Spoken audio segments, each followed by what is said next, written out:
Eu gostaria que você abrisse a palavra do Senhor no Evangelho segundo escreveu Mateus, Evangelho do Senhor Jesus Cristo. Nós estamos em uma série de ministrações, é a primeira série de ministrações do ano, sobre o Sermão do Monte, o maior, mais conhecido, menos entendido e o menos praticado ensino do Senhor Jesus Cristo para com a igreja, já afirma alguns estudiosos. E esta é a terceira ministração.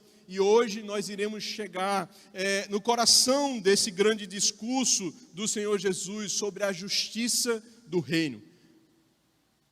Evangelhos do Senhor Jesus Cristo, segundo escreveu Mateus, o capítulo 5. A partir do versículo 17 ao versículo 20.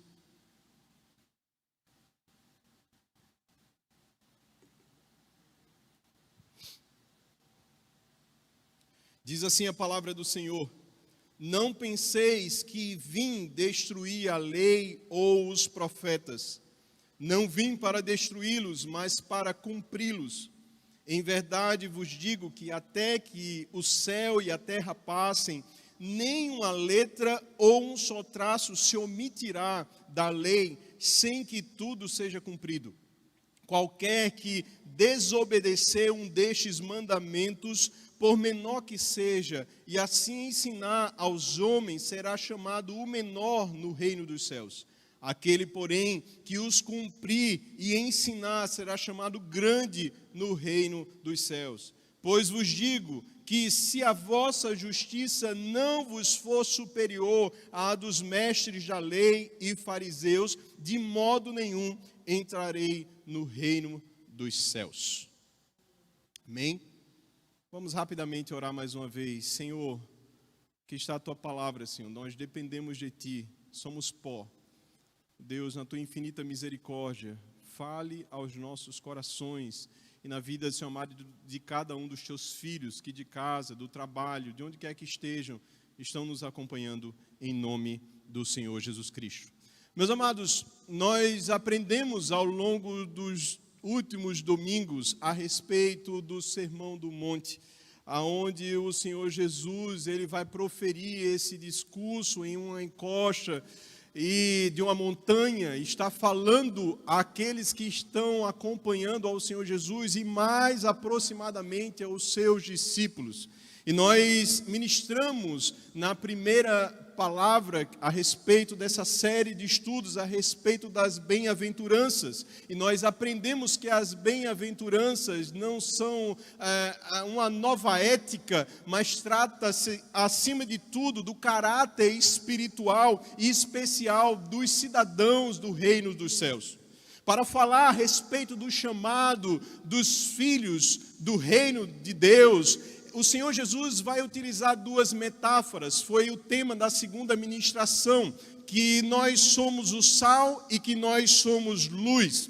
Ao mesmo tempo em que nós preservamos os valores do reino, e aos olhos do mundo nos veem como desprezíveis, como aqueles que são considerados como a escória, é através da igreja do Senhor em que há esperança para alcançar o perdido. É através da igreja do Senhor aonde a palavra é semeada e os corações que estão contritos, os corações que estão perturbados, agora chegam ao conhecimento de Cristo através das nossas vidas. Nós também somos convidados a iluminar aos que estão presos nas escuridões dos seus corações, presos aos seus pecados. E é isso que o profeta Jeremias vai nos alertar, segundo escreveu no livro de Lamentações, capítulo 3, versículo 39. De que se lamenta o homem vivente? O homem se lamenta dos seus próprios pecados. Tudo isso que nós vemos no dia a dia, todas as dores da alma, as dificuldades que se encontram e se levantam, fruto do pecado, fruto da transgressão do homem contra o Senhor. E nesta noite nós iremos tratar, como já mencionei, a respeito da justiça do reino, Jesus e a lei. E o primeiro ponto que eu gostaria de observar nesta noite, nesta reflexão para os nossos corações, é que Jesus veio para cumprir a lei. Versículos 17 e versículo 18. Diz assim a palavra de Deus mais uma vez: não penseis que vim destruir a lei ou os profetas. Não vim para destruí-los, mas para cumpri-los. Em verdade vos digo que até que o céu e a terra passem, nem uma letra ou um só traço se omitirá da lei, sem que tudo seja cumprido. O Senhor Jesus, ele inicia o seu discurso a respeito da justiça do reino de Deus com um forte repúdio. Não vim para revogar. Eu não vim para desconsiderar aquilo que o meu Pai entregou a Moisés e ao meu povo. Eu vim para cumprir. Eu vim para obedecer, eu vim para estar à disposição de tudo aquilo que ele já havia orientado. Logo, ele está afirmando que seu ensino não está contradizendo a lei mosaica, pelo contrário, ele está sim trazendo um confronto para os fariseus que com seu legalismo estavam querendo trazer acréscimos com a tradição dos anciãos à lei mosaica. É isso que o Senhor Jesus ele está confrontando neste Sermão do Monte, mais especificamente nessa passagem que nós lemos. Os fariseus, como um partido, eles representavam os mais dedicados defensores da lei. Eram aqueles homens que conheciam verdadeiramente a palavra de Deus da sua época, que era da antiga aliança, o Antigo Testamento. Eles conheciam a Torá, a lei e os profetas. Eles conheciam profundamente as sagradas escrituras. Enquanto os saduceus, eles se ocupavam da política do templo. Os fariseus, eles estudavam a lei do ponto de vista da tradição dos seus pais. Então, este era o grande problema dos fariseus. Com o passar do tempo, eles começaram a acrescentar alguns pensamentos, alguns ensinamentos à lei que Deus havia dado a Moisés. E na mente de muitos da comunidade judaica, a lei de Moisés e a tradição dos fariseus, elas eram idênticas. A tal ponto que eles eram ensinados, e há tanto tempo que eles já não viam mais distinção. E Jesus já havia tido 3 amargos embates com os fariseus por causa da guarda do sábado. Este amargo conflito com eles deve ter convencido a muitos de que Jesus estava pretendendo destruir a lei e reconstruir uma nova lei sobre as suas ruínas. Mas para falar a respeito da lei, nós precisamos retornar um pouco na palavra de Deus, no livro de Êxodo, capítulo 20. O momento onde o Senhor entregou a Moisés o decálogo, as 10 leis, e que nós classificamos como as leis morais, e também entregou a Moisés nesse período, entregou as leis civis, as leis cerimoniais, que somadas pela contagem rabínica chegam a 613 leis. Essa era o arcabouço, essas eram as instruções da parte de Deus para com o povo que ele havia separado para que servisse de modelo, para que servisse de exemplo para as demais nações. E é importante nós lembrarmos que as leis cerimoniais, para nós cristãos protestantes, não possuem nenhum valor. Não tem nenhum efeito, nós não fazemos mais absolutamente o que está descrito na lei mosaica referente às leis cerimoniais, porque conforme o apóstolo Paulo, na carta aos Colossenses, capítulo 2, versículos 16 e 17, afirma assim: portanto, ninguém vos julgue pelo comer ou pelo beber, ou por causa dos dias de festa, ou de lua nova, ou dos sábados. Essas são sombras das coisas futuras. A realidade, porém, encontra-se em Cristo. Certa vez eu vi um exemplo para entender, para compreender melhor. É como se eu estivesse de costas para uma luz e eu pudesse ver a minha própria sombra projetada no chão. Era isso que simbolizava a antiga aliança. E agora na nova aliança nós temos e vemos face a face com Deus. Nós podemos agora nos relacionar com o Pai, porque as sombras já passaram. Agora o véu foi rasgado de alto a baixo e nós temos livre acesso com o Senhor. O Espírito Santo habita em nossas vidas. Nós vivemos no tempo da graça. Aleluia. Também as leis civis dadas a Moisés não têm nenhum valor para as nossas vidas, tendo em vista que essas leis foram para um povo específico, em um tempo específico na história da humanidade. Para nós, brasileiros, nos dias de hoje, os principais códigos que regem as leis civis é a Constituição de 1988 e o Código Civil. Estas são o que regem o Código Civil das nossas vidas aqui no Brasil. E os 10 mandamentos ou as leis morais são para os nossos dias. E nós iremos ver isso passo a passo, à medida que nós estivermos meditando nesta ministração. Tinha uma função especificamente de mostrar primeiro quem Deus é. A existência de um Deus, revela a existência de um Deus que é santo, que é verdadeiro, que é justo e a sua vontade para conosco. Em segundo lugar, os 10 mandamentos, eles trazem a revelação de quem eu sou. Isso, de quem eu sou. O alvo de Deus com isso é quebrar a nossa arrogância.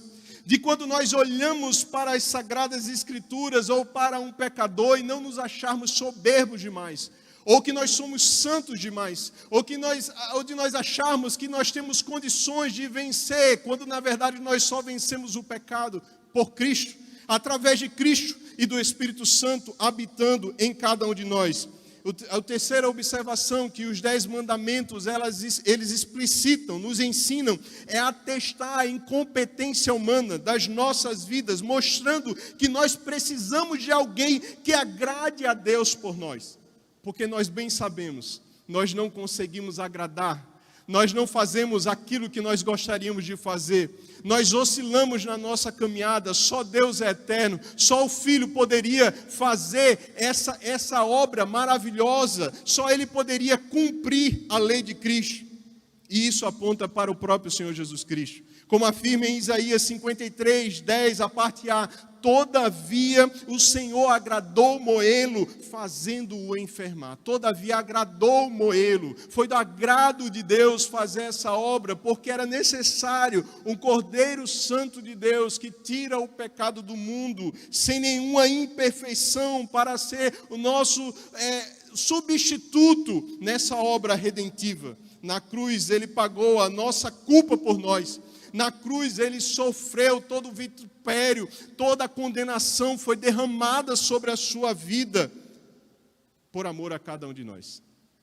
E os 10 mandamentos, nos dias de hoje, para que servem para cada um de nós? Nós, povo de Deus, da nova aliança, eles devem servir como norma de gratidão. Devem servir como norma de gratidão para viver neste mundo, buscando agradar a Deus pela salvação em Cristo Jesus. Nós não agradamos ou tentamos buscar a obediência do decálogo no sentido de merecer ou de ter como recompensa a salvação. Pelo contrário, nós buscamos a obediência ao decálogo por entender que nós fomos salvos na pessoa do Senhor Jesus Cristo. E porque nós fomos salvos, nós buscamos dia após dia: não roubarás, não mentirás, não farás outros deuses diante de mim, não farás imagem de esculturas, e nós buscamos dia após dia obedecer essas leis morais para as nossas vidas. E essas afirmações, elas me levam a um questionamento que talvez seja o teu questionamento nesse exato momento a respeito do decálogo e a respeito da guarda do sábado. Por que os cristãos, ou pelo menos grande parte dos cristãos, não guardam o sábado nos dias de hoje? O 4º mandamento, que é essa guarda do sábado para santificar e descansar, é entendido como profético e simbólico para o povo de Deus. é profético e simbólico no eterno descanso que Deus prometeu para o seu povo. No segundo período do templo, os fariseus, eles regulamentaram o que os judeus poderiam ou não fazer no descanso do sábado. E é por isso que eles entraram em conflito com o Senhor Jesus mais de uma vez.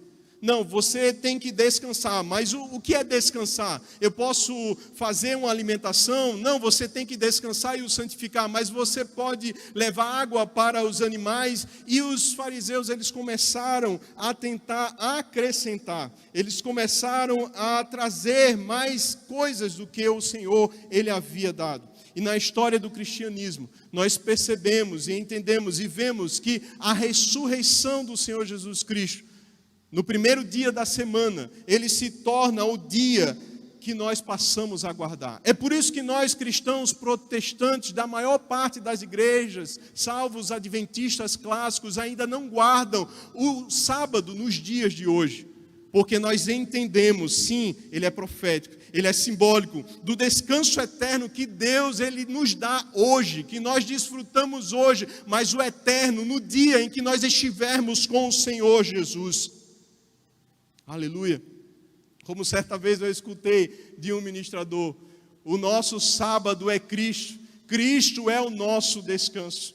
Cristo é o descanso para as nossas almas afadigadas. Cristo é o descanso das tribulações. Cristo é o descanso para essa leve, momentânea tribulação que produz para nós um eterno peso de glória. E a atitude de Jesus para com a lei, ela se torna extremamente clara. Eram as palavras do seu pai longe de serem abolidas ou de não se submeter a elas. Pelo contrário, elas são para serem cumpridas nos mínimos detalhes, porque a lei é indissociável. É impossível você pegar parte da lei e obedecer e outra parte não obedecer, conforme o apóstolo Tiago afirma no capítulo 2, versículo 10. Pois qualquer que guardar toda a lei, mas tropeçar em um só ponto, torna-se culpado de todos. Você está olhando para um culpado diante da lei. Culpados. Mas Cristo, ele veio para cumprir a lei. E porque ele veio cumprir a lei, agora a minha vida, ela vive à luz de Cristo. E sim, eu busco obedecer a sua palavra. Sim, eu busco meditar na sua palavra e guardar a sua palavra em meu coração para não pecar contra o Senhor, como o salmista vai afirmar. Mas só ele poderia cumprir, só ele poderia fazer. E ele estava lá ao dar lei a Moisés, só ele poderia cumprir, só ele poderia realizar essa grande obra. E com isso, eu preciso destacar 3 verdades. Primeiro, que Jesus está ligado inseparavelmente de Deus no Antigo Testamento. E segundo, Jesus ele confirma a sua absoluta confiança e integridade em cada palavra do Antigo Testamento. Terceiro, Jesus ele é o cumprimento dos planos eternos de Deus. Ele é o cumprimento eterno para com o seu povo, para com a nação, uma redenção que se tornaria completa através do Filho de Deus. Logo, o cidadão do reino está debaixo da lei de Cristo, conforme afirma 1 Carta aos Coríntios, capítulo 9, versículo 21. E na plenitude de Cristo, ele se torna pleno. Cada um de nós nos tornamos plenos, conforme está escrito em Colossenses, capítulo 2, versículos 9 e 10. Mas tendo dito isso, meus amados, nós precisamos lembrar que esses ensinos éticos de Jesus não representam uma separação da lei. Pelo contrário, são a extensão natural dos 2 maiores mandamentos que são encontrados na própria lei. Deuteronômio capítulo 6, versículo 5. Amarás, pois, o Senhor teu Deus com todo o teu coração. Levíticos capítulo 19, versículo 18. Amarás o teu próximo como a ti mesmo. Essa é a lei que o Senhor Jesus deixou para cada um de nós. Essas são as orientações do próprio Cristo para com as nossas vidas. Mas é aí onde entra o perigo. É aí onde muitas vezes nós nos deixamos levar pela essa afirmação do Deus de amor que é manifesto na pessoa do Senhor Jesus Cristo, quando na verdade Ele espera de nós uma conduta diferente. Ele espera de nós uma atitude diferente, porque o mesmo Deus que ama é o Deus que pune, aquele que não se submete às suas orientações, ao Deus que não quer recebê-lo como seu único e suficiente Salvador. Segundo ponto que eu gostaria de destacar nessa noite é a conduta que Jesus requer dos cidadãos do reino. Versículos 19 e 20. Diz assim a palavra de Deus: qualquer que desobedecer um destes mandamentos, por menor que seja, e assim ensinar aos homens, será chamado o menor no reino dos céus. Aquele, porém, que os cumprir e ensinar, será chamado grande no reino dos céus. Pois vos digo que se a vossa justiça não for superior à dos mestres da lei e fariseus, de modo nenhum entrarei no reino dos céus. E aqui, meus amados, nós podemos ser tentados a pensar que Jesus está no versículo 19, tratando com alguns libertinos orgulhosos, pessoas que não querem obedecer à lei do Senhor Jesus Cristo. Porém, o contexto nos aponta os fariseus como os culpados no versículo 20. Nossa, mas os fariseus, Tarsis, você acabou de falar que eram aqueles peritos da lei, as pessoas que mais conheciam a lei de Deus. Como que eles eram culpados? A palavra do Senhor vai afirmar que se a nossa justiça não for superior à deles, nós não mereceríamos o reino dos céus. Mas é justamente isso que o Senhor Jesus ele está confrontando nessa passagem. Porque os fariseus, eles estavam acrescentando algo à lei mosaica. Eles estavam colocando peso sobre o povo de Deus. E as principais pessoas na mira dessa passagem não são aquelas que por fraqueza, por suas dificuldades ou debilidades enquanto homem e humanidade, violam o mandamento divino. Pelo contrário, são a respeito dos mestres da lei, que vão além da transgressão pessoal e principalmente a hipocrisia, tão fortemente combatida pelo Senhor Jesus a esses homens, das instituições religiosas que tinham fechado a porta do reino para o povo. Vamos ler aqui, abra sua Bíblia, Mateus capítulo 23, versículos 3 e 4. Aqui o Senhor Jesus está fazendo uma censura aos mestres da lei e aos fariseus. Vou ler a partir do versículo 1. Então Jesus falou às multidões e aos discípulos: os mestres da lei e fariseus estão assentados na cadeira de Moisés. Portanto, obedecei tudo o que vos disserem, mas não façais o que eles fazem, pois não fazem o que dizem. Atam fardos pesados e difíceis de suportar, e os põem nos ombros dos homens, eles, porém, nem com o dedo querem movê-lo. E aí ele vai continuando a exortar as obras daqueles homens sobre a sua hipocrisia, sobre a sua atitude de ensinar, mas de não viver, sobre a postura daqueles homens em querer colocar fardos e pesos sobre a vida dos judeus, mas de não serem um com eles na observância da lei. Os cidadãos do reino precisam viver uma vida de honestidade, primeiramente com Deus e para consigo mesmo. Nós fomos chamados para viver essa vida de sinceridade, de honestidade diante de Deus. Nós não fomos chamados para ter uma vida dupla, pelo contrário, o Senhor nos chamou para ter uma vida reta, sem desviar para a direita nem para a esquerda. O Senhor nos chamou para continuar e prosseguir em direção a Cristo dia após dia. Foi para isso que Ele nos chamou. E todos nós somos convidados a ir além das externalidades formais, daquilo que a igreja, os líderes e as pessoas que pela sociedade são cotadas como respeitosas, elas necessitam de ser aprovadas, e nós irmos mais fundo na internalidade sincera e reflexiva. Eu explico. Parece meio confuso o que eu falei. A externalidade e a internalidade. A externalidade é aquilo que os fariseus estavam vivendo.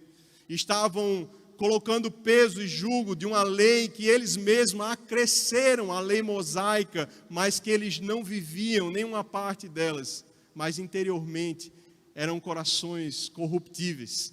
Eram corações mentirosos. O Senhor, Ele nos chama justamente para vivermos essa vida de integralidade.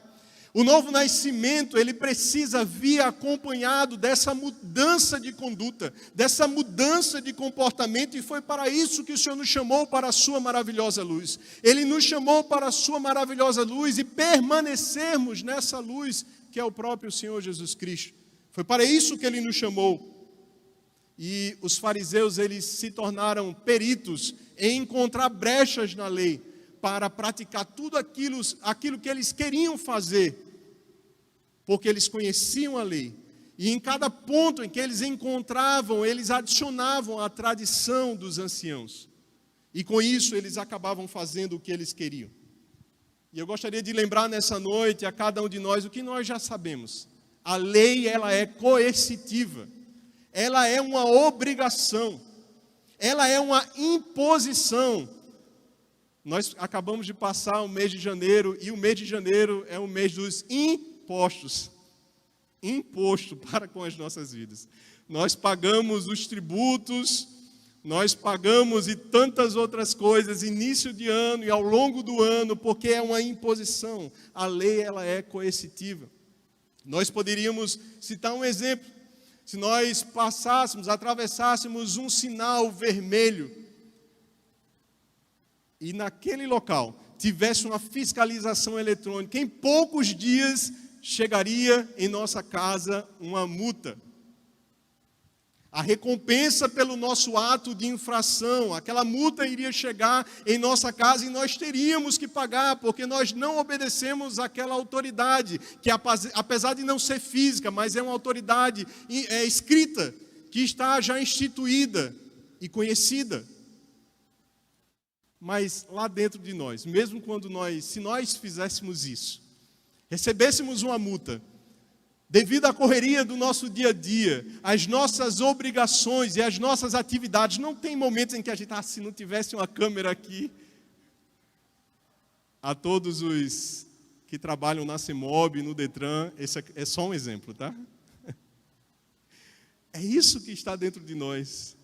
Nós constantemente queremos transgredir porque é algo imposto, é algo coercitivo. Logo, se não houver essa mudança interna, agora trazendo para a nossa vida espiritual, para o nosso relacionamento para com Deus,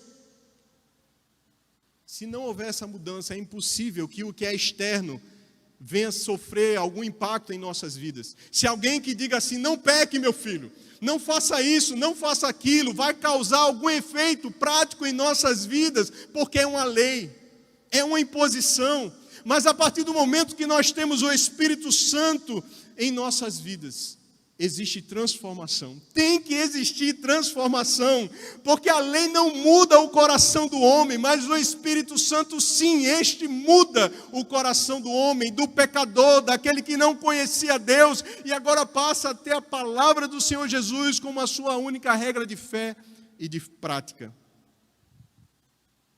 Enquanto nós não formos transformados, não tem como nos vermos livres do desejo insaciável de pecar. É isso que tem dentro de nós. Mas se eu tivesse a oportunidade. Mas eu queria te lembrar que se de fato nós temos o Espírito Santo habitando em cada um de nós, Ele nos dá condição, Ele nos dá força, Ele nos dá vida para que nós possamos resistir o dia mau. O Aqui rapidamente eu gostaria de fazer uso de um termo contábil. O fato gerador. O fato gerador é algo que ocasiona a cobrança de um tributo fiscal. O fato gerador do pecado não é aquilo que eu estou fazendo. Não é a minha prática do pecado, a consequência desse pecado, que é roubar, mentir, furtar. Não! Mas o fato gerador é o meu coração, que ainda está aprisionado, que ainda está endurecido para com a verdade da palavra de Deus, para com as nossas vidas. E é por isso que o próprio Senhor Jesus, ele vai afirmar no Evangelho de Mateus, capítulo 15, versículo 19, do coração procedem os maus pensamentos, mortes, adultérios, fornicação, furtos, falsos testemunhos e blasfêmias. É do coração do homem. Mas o Senhor Jesus, ele veio para cumprir a lei.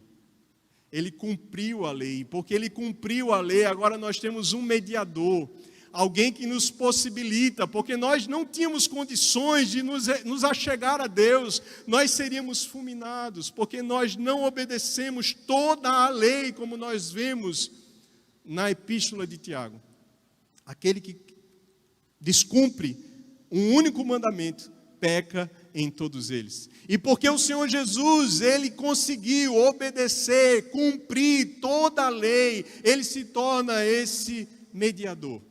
E agora nós temos o livre acesso a Deus através do Senhor Jesus Cristo. Nós temos como nos relacionar com o Pai. Existe paz em nossas vidas, porque aquilo que era contrário às nossas histórias, às nossas dívidas diante de Deus, houve perdão. Houve libertação, houve a cura daquilo que estava enfermando as nossas almas. Agora nós temos essa alegria de pertencer ao Senhor Jesus Cristo.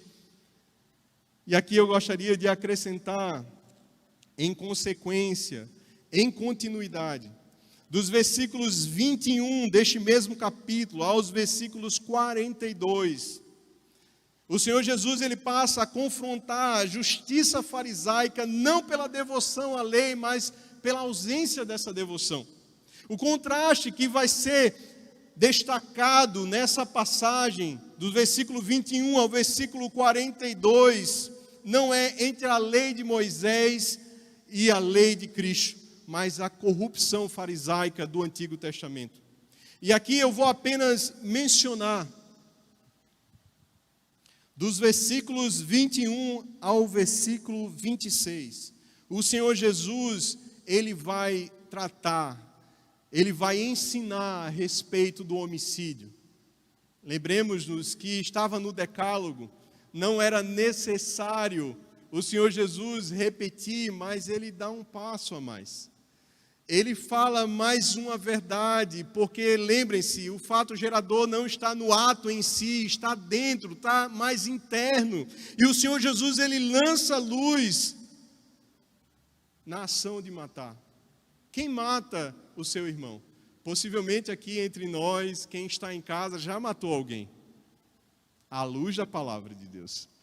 Porque no texto vai afirmar, versículo 21, ouvistes que foi dito aos antigos, não matarás, e quem matar estará sujeito a julgamento. Eu, porém, vos digo que qualquer que sem motivo se irá contra o seu irmão está sujeito a julgamento, e qualquer que disser ao seu irmão tolo será levado ao tribunal, mas quem disser louco estará sujeito ao fogo do inferno. Quando o Senhor Jesus, ele faz menção a respeito do tribunal, ele está falando a respeito de uma sentença certa para essa vida. Quando você matar, não. Quando você se irá contra o seu irmão, Deus tenha misericórdia de mim. Primeira Epístola de João, capítulo 3, versículo 15. Todo aquele que odeia seu irmão é assassino. Ou vai dizer para mim que você nunca olhou para o irmão meio torto e pensou assim, Senhor, leva, pai. Faz um ato sobrenatural aí, leva logo esse abençoado. Não consigo nem ver mais a face desse homem.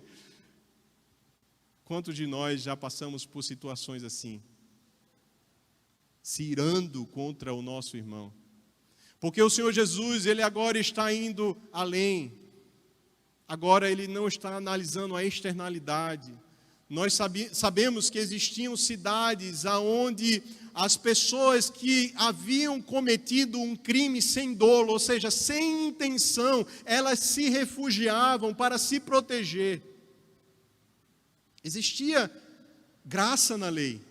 Na verdade, a lei é amparada pela graça em muitos aspectos. Mas o Senhor Jesus, ele dá mais um passo. Basta você se irar para que você se torne um assassino. Basta você se irar, basta você proferir coisas ruins, porque no decorrer dos próximos versículos ele vai falar a respeito disso. Olha, se você souber que alguém tem alguma coisa contra você, e nós sabemos que a língua ela é peçonha, a Epístola de Tiago ainda vai afirmar a respeito disso. A língua, ela profere coisas terríveis, tanto pode trazer vida como trazer morte também. Se uma palavra não for dita com sabedoria, se uma palavra não for dita pensada, de forma pensada. Então o Senhor Jesus, nesta primeira perícope, ele vai tratar a respeito do homicídio, como a justiça dos fariseus estavam sendo confrontadas, e a justiça do reino. Qual é a justiça do reino? Não se ire contra o seu irmão. Não abrigue sentimentos como esse em seus corações, porque fazendo assim, você será um assassino aos olhos do reino de Deus. Os versículos 27 ao versículo 30 vai falar a respeito do adultério. Jesus, ele lança luz sobre o fato gerador da traição, o olhar impuro. Meus amados, nós estamos vivendo exatamente um período, eu acho que onde nunca teve tantos prostitutos na vida, se adulterando através das mídias, com o que se coloca diante dos seus olhos. A pornografia tem dominado não só o mundo, mas muitos cristãos que ainda não se apropriaram do novo nascimento, da palavra de Deus, que ainda não entenderam que o Senhor Jesus veio para libertar todo cativo. A pornografia, o olhar impuro é o suficiente. Vamos ver, versículo 27. Ouvistes que foi dito aos antigos, não cometerás adultério. Estava no decálogo também. Não precisaria ser tratado por Jesus. Mas aqui ele está dando mais um passo. Eu, porém, vos digo, qualquer que olhar para uma mulher com intenção impura no coração, já cometeu adultério. Você já caiu em adultério à luz da palavra de Deus? Porque a palavra do Senhor vai afirmar, agora não precisa de 2 ou 3 testemunhas, como está escrito na antiga aliança. Basta você olhar com um olhar impuro para uma mulher. E você já adulterou com ela. E no prosseguimento, versículos 29 e versículo 30, ele fala algo interessante. Se o teu olho direito te faz pecar, arranca-o. Atira-o para longe de ti, é melhor perder um dos teus membros do que ter todo o teu corpo lançado no inferno. E se a tua mão direita te faz pecar, corta e atira para longe de ti, é melhor perder um dos seus membros do que todo o teu corpo lançado no inferno. Meus amados, nós sabemos, à luz da medicina, que quando uma parte do corpo está necrosada e não tem como ser tratado, é necessário amputar. Mas calma, não é a respeito disso que o Senhor Jesus está falando neste ensinamento. O Senhor Jesus, ele está falando a respeito de olhos. Os comentaristas vão afirmar os pensamentos. Aquilo que está dominando os teus pensamentos. Filipenses 4:8 vai nos trazer o alerta sobre o que nós devemos pensar. Nas coisas que são louváveis, nas coisas que são eternas, nas coisas boas. Mas o que tem tomado conta das nossas mentes? O que nós temos colocado diante dos nossos olhos? Percebam que são pecados que estão atrelados. Eu olho com um olhar impuro eu maquino em minha mente e eu deixo descer para o coração e eu pratico aquele pecado. A outra observação que ele vai falar a respeito da mão, está falando a respeito dos nossos comportamentos. Mude, arranque esses pensamentos malignos, aquilo que tem ocupado a tua vida e que tem feito com que você peque contra o Senhor. Mude os seus comportamentos. Outro dia eu estava falando com um amigo e ele estava afirmando: Tarsis, tem sido um momento muito abençoado na minha vida, porque eu tenho mudado os hábitos. Que coisa maravilhosa. Quando alguém se conscientiza e entende que precisa mudar, e com a ajuda do Espírito Santo muda os seus hábitos. Quais são os hábitos que têm nos atraído para o pecado? Quais são os hábitos, ou o que é que nós temos postos diante dos nossos olhos e tem feito com que nós venhamos ficar no chão, prostrados no mundo espiritual? E por que a nossa vida não prospera espiritualmente? Porque nós não crescemos? Porque ainda está apegado. Não é que você não foi livre, mas você ainda está apegado ao pecado. O Senhor Jesus, ele vai alertar sobre o adultério. Agora não mais quando 2 ou 3 testemunhas denunciarem um ato de adultério. Agora basta você olhar. Dos versículos 31 ao versículo 32, ele vai tratar a respeito do divórcio. Esse é um tema sensível demais para os nossos dias. Não só hoje, mas sempre foi. E por que é um tema sensível? Porque hoje muitas questões podem fazer com que uma má colocação a respeito desse assunto venha trazer até uma ação judicial, ou enfim, outras consequências. Aqui a tradição farisaica fazia uso de forma distorcida de Deuteronômio, capítulo 24, versículos 1 a 4, aonde afirma que se ela, a mulher, não for agradável aos seus olhos, aos olhos do marido, por ele ter achado coisa indecente. Pronto. Essa era a passagem dentro dos 4 versículos que os fariseus se apegavam para deliberadamente permitir que houvesse o divórcio. Olha que coisa terrível. Por ele ter achado algo indecente, se ela não for agradável aos seus olhos. Logo, em consequência, qualquer motivo era motivo de separação. Mas a palavra do Senhor vai afirmar: o que Deus uniu, não separe o homem. Esses dias o nosso pastor postou um vídeo falando a respeito disso. Tem trocado as esposas que ao longo da vida têm dedicado todos os projetos, unido os sonhos ao lado do seu esposo, e muitos dos esposos desconsideram quando chegam à melhor idade ou por algum outro motivo e vão se aventurar por aí. O Senhor Jesus, ele está tratando a respeito disso.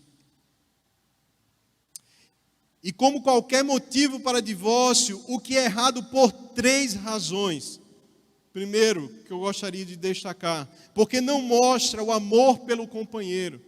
Segundo, porque poderia levar o companheiro divorciado a uma relação condenável. Terceiro, porque poderia envolver no adultério outra pessoa antes inocente.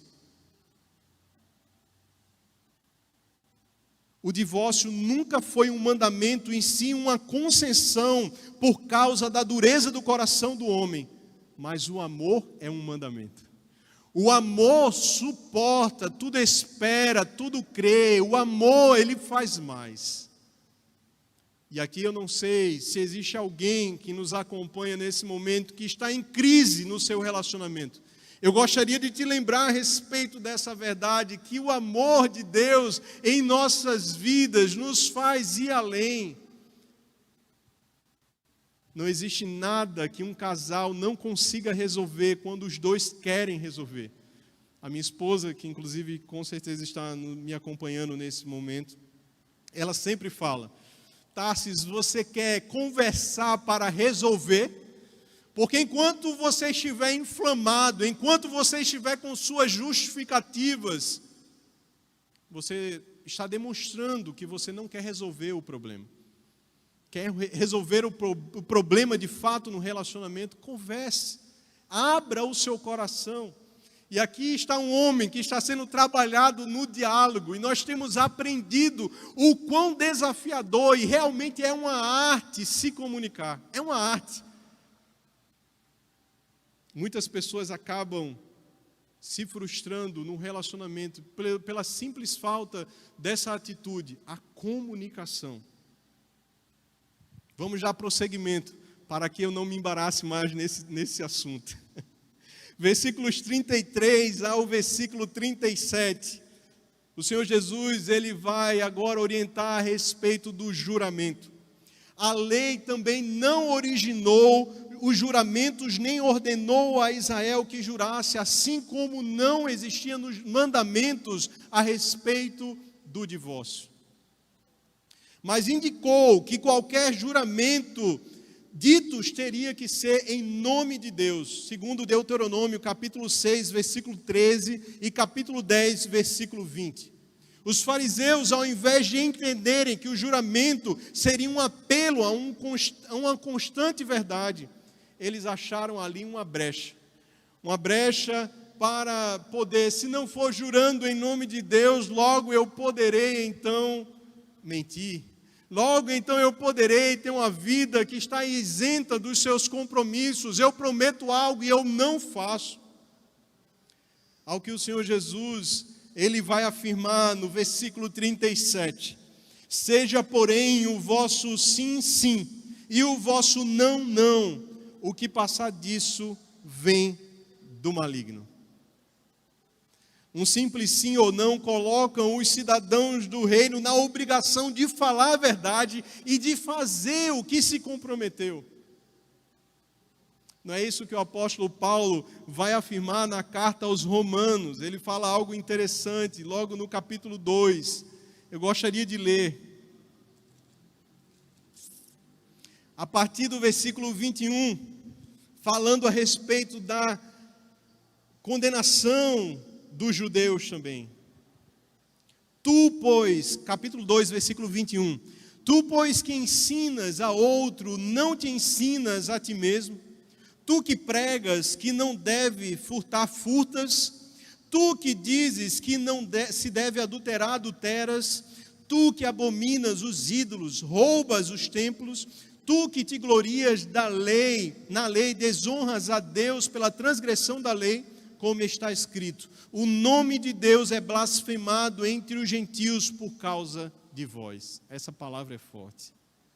Meus amados, será que o nome de Deus tem sido blasfemado por causa da nossa falta de moral, ética, da nossa conduta espiritual, de uma observância à palavra de Deus, de um caráter transformado pelo Evangelho?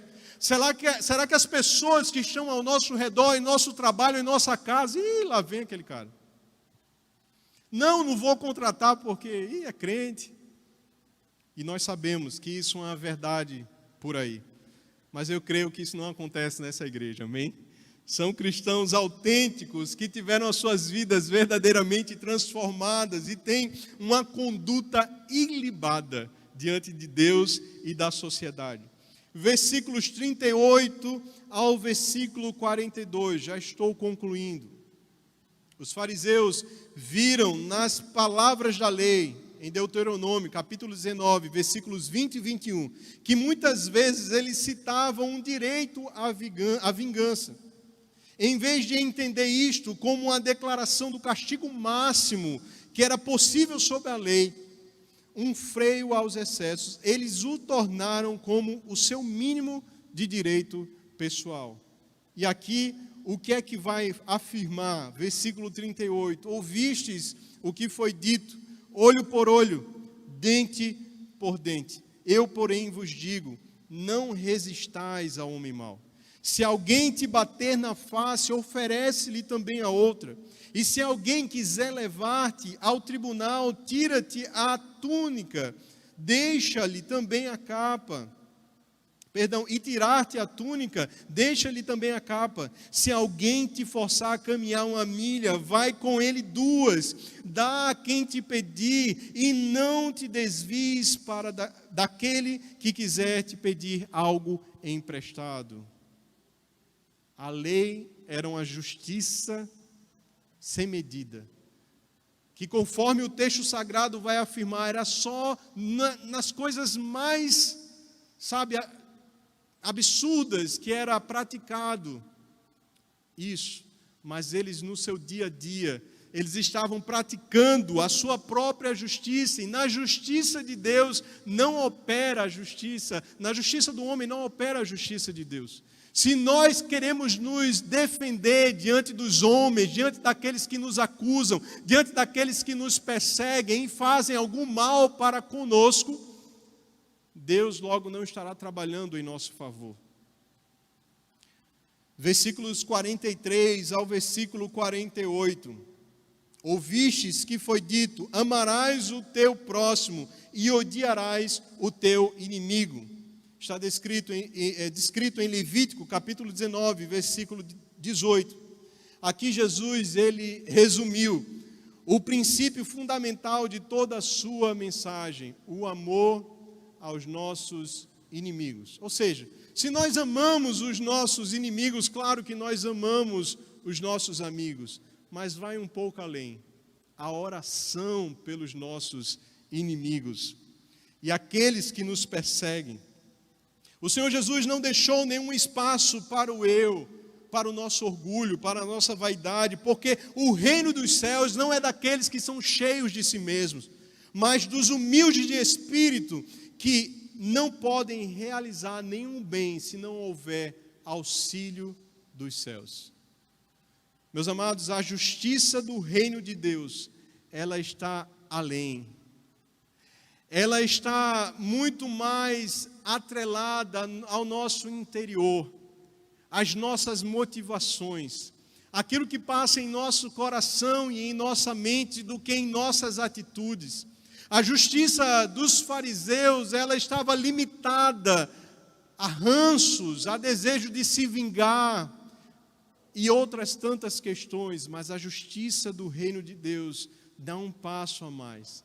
Exige mais de cada um de nós, e nós compreendemos que nós temos condições de exercer, de viver essa justiça do reino de Deus, porque nós somos aqueles bem-aventurados, da qual nós mencionamos na primeira ministração.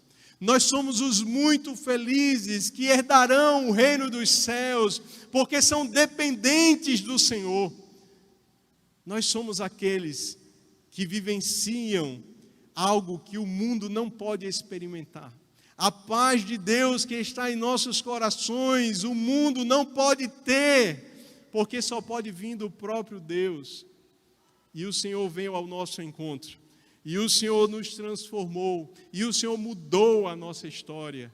E é por isso que nós temos uma reação diferente diante das adversidades, como foram descritas aqui pelo próprio Senhor Jesus Cristo. Essa é a reflexão que o Senhor Jesus deixa para cada um dos nossos corações nessa noite. O Senhor espera mais de nós. O Senhor espera mais de nós, e agora não atitudes que são escolhidas como corretas ou não, mas uma obediência e uma observância por completo, não uma moralidade que seja escolhida, mas uma moralidade do reino, uma ética do reino, princípios e caráter espirituais, que nós podemos ter convicção de que nós as temos, por causa do Espírito Santo que em nós habita.